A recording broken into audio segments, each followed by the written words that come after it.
शाळेमध्ये सरकारी नोकरी लावून देण्याच्या नावाखाली लाखो रुपयाची फसवणूक झाल्याची धक्कादायक घटना समोर आली आहे।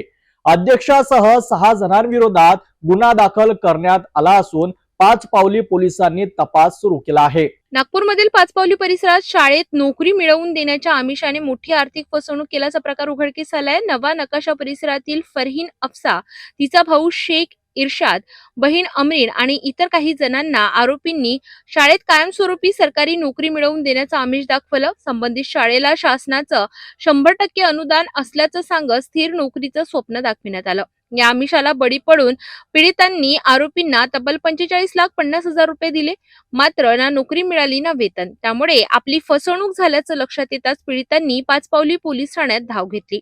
या प्रकरणी अध्यक्षासह 6 जणांविरोधात फसवणुकीचा गुन्हा दाखल करण्यात आलाय। पाचपावली पोलीस ठाण्याचे वरिष्ठ पोलीस निरीक्षक बाबूराव राऊत यांनी दिलेल्या माहितीनुसार आरोपींविरोधात गुन्हा नोंदविण्यात आला असून पुढील तपास सुरू आहे। या घटनेमुळे नोकरीच्या आमिषाने होणाऱ्या फसवणुकीबाबत पुन्हा एकदा गंभीर प्रश्न निर्माण झालाय। नवा नकाशा येथील राहणारी महिला जे क्वालिफाईड टीचरसाठी त्यांना एक संस्थापकाशी भेट करून देणारी HM आहे नवा नकाशाची।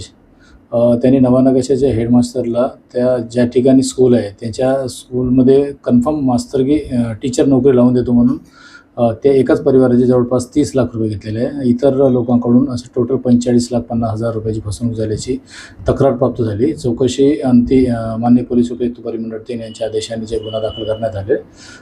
याच्यात भंडाराच्या पापड येथे राहणारा एक लतीफ पठाण म्हणून आहे, आणखी 2 हेड HM आहेत, त्यांना मदत करणारे इतर संस्थाचे सदस्य वगैरे टोटल 6 आरोपीवर गुन्हा दाखल करण्यात आलेला आहे।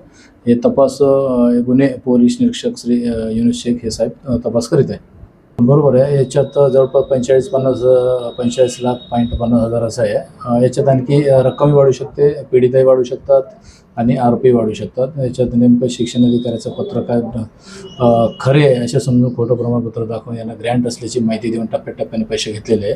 हा प्रकरण विषय गंभीर आहे, त्याच्यामुळे दुय्यम पोलीस निरीक्षक यांना तपास दिलेला आहे। नोकरीच्या नावाखाली होणाऱ्या अशा फसवणुकीपासून सावध राहणं अत्यंत गरजेचं आहे। कुठल्याही प्रकारच्या अफवांवर विश्वास ठेवण्याआधी योग्य पडताळणी करणं महत्त्वाचं आहे।